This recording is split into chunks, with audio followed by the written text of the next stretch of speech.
Finalmente dopo 8 anni arriva il riconoscimento del Comitato Intergovernativo per la pizza napoletana. L'arte dei pizzaioli napoletani è stata così riconosciuta patrimonio culturale immateriale dell'umanità, con il voto unanime espresso in Corea del Sud.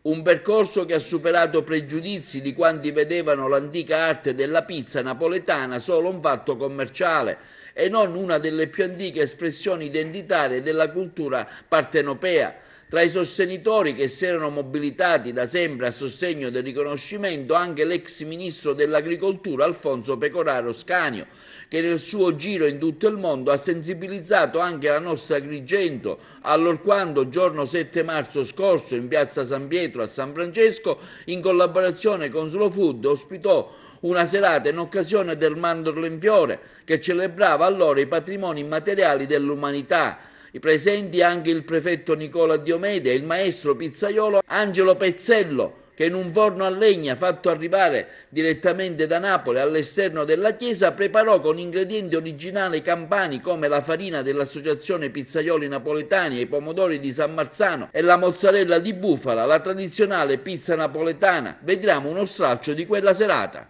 La presenza di Pecoraro Scanio qui ad Agrigento perché?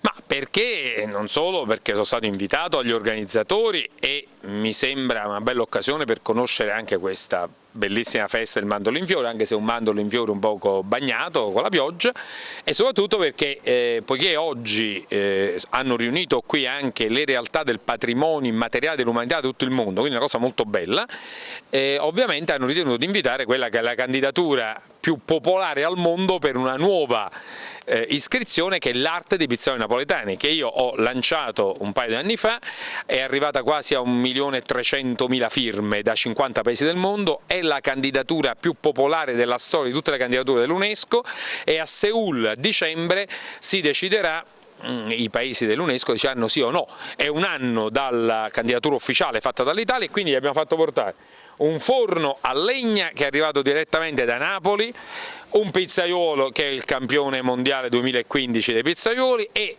se finisce di piovere noi speriamo pure di fare qualche pizza perché come dire, vorremmo far assaggiare le pizze napoletane doc. Bene, sentiamo ora cosa ci dice lo chef. Speriamo, abbiamo preparato l'impasto stamattina quando siamo arrivati e speriamo che tempo permettendo facciamo queste pizze. Abbiamo praticamente preparato delle pizze praticamente in onore di Agrigento per la festa del mandorlo. Speriamo di fare le pizze, che il tempo ce lo permette, se no ci inventiamo qualcosa, noi ne parliamo. Sapere il segreto di una buona pizza. I segreti sono segreti, tanta amore e tanta volontà di fare questo. Il segreto è l'amore per la pizza, per il proprio mestiere.